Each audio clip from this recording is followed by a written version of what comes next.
ഗാന്ധി ജയിക്കണം. രാഹുൽ ഗാന്ധി മത്സരിക്കണമല്ലോ ഇവിടെ. രാഹുൽ ഗാന്ധി വയനാടല്ല മത്സരിക്കുന്നത്.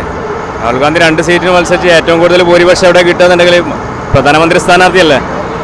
നല്ല അഭിപ്രായം. മത്സരിക്കണം,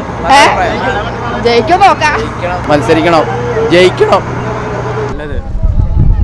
നല്ല അഭിപ്രായം. നല്ല കാര്യമല്ലേ, ഭൂരിപക്ഷം കൂടും ഉറപ്പാ. മറ്റു മണ്ഡലങ്ങളിലും കൂടാൻ സാധ്യതയുണ്ട് രാഹുൽ ഗാന്ധി വന്ന കാരണം. എനിക്ക് പ്രത്യേകിച്ച് അഭിപ്രായമൊന്നുമില്ല. ജയിക്കട്ടെ, എന്താ പറയാ, ജയിക്കണം എന്നാണ് ആഗ്രഹം. സൂപ്പർ, നല്ലായിരിക്കും. രാഹുൽ ഗാന്ധി കേരളത്തിൽ വന്നിട്ട് മത്സരിക്കണോട് എനിക്ക് യോജിപ്പില്ല. കാരണം എന്താ വെച്ചാൽ ഇന്ത്യയുടെ പ്രധാനമന്ത്രി ആവും എന്നുള്ള ഒരു രൂപത്തിലാണ് രാജീവ് ഗാന്ധി രാഹുൽ ഗാന്ധി ഇവിടെ വന്ന് മത്സരിക്കുന്നത്. അപ്പൊ അത്രക്ക് ഇതുവരെ മത്സരിച്ച സീറ്റിൽ തോൽക്കുമെന്നുള്ള ഒരു ഉറപ്പുകൊണ്ടാണോ ഇവിടെ നമ്മുടെ വയനാട്ടിൽ വന്ന് മത്സരിക്കുന്നുള്ളൊരു ഓർഡർ എന്നുള്ള നിലയ്ക്ക് നമ്മുടെ നാട്ടിലുള്ള ഈ ഇവിടുത്തെ ഒരു ഓർഡർ എന്നുള്ള നിലയ്ക്ക് ഒരു സംശയമുണ്ട്. നല്ല അഭിപ്രായമാണ്, ആവശ്യമാണ് കേരളത്തിൽ.